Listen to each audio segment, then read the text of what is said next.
Witam wszystkich. Przedstawiamy kolejny tutorial firmy Autodoc przedstawiający wymianę części samochodowych. Na tym filmiku pokażemy Tobie, jak samodzielnie wymienić sprężyny tylne w Volkswagen Passat B6. Sprawdź znajdujący się poniżej opis do linków do naszego sklepu internetowego, w którym możesz kupić części zamienne. Poluzuj śruby mocujące koło.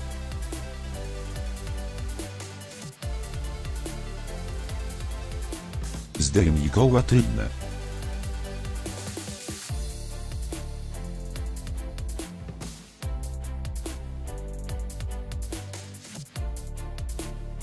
Odkręć bolce mocujące dźwignię. Użyj nasadki numer 18 oraz klucza oczkowego numer 18.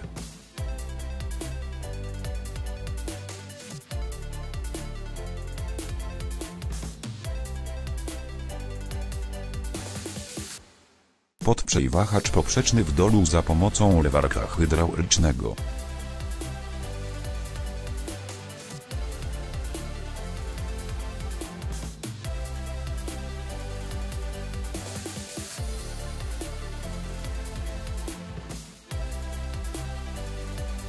Ostrożnie opuść lewarek hydrauliczny do zupełnego zdjęcia obciążenia ze sprężyny.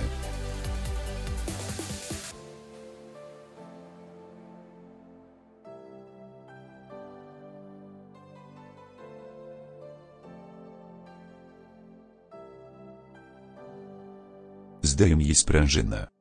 Sprawdź stan gumowych podkładek dystansowych sprężyny zawieszenia, w razie potrzeby wymień je.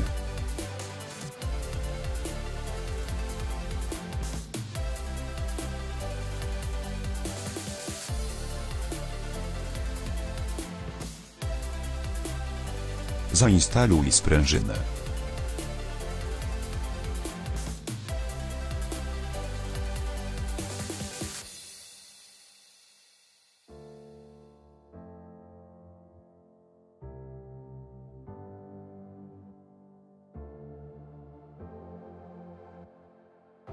Podprzyj wahacz poprzeczny w dół za pomocą lewarka hydraulicznego.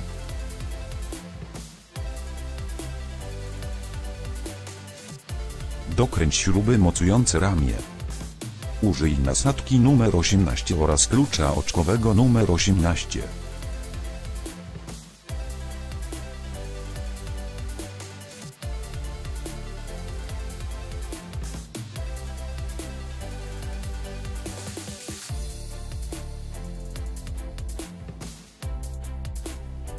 Wyjmij wspornik spod tylnego wahacza. Dziękujemy za obejrzenie naszego tutorialu. Zapisz się na kanał Autodoc i nie przegap nowych filmików. Jeśli go polubiłeś, kliknij w przycisk lubię i podziel się nim ze swoimi znajomymi. Miłego dnia.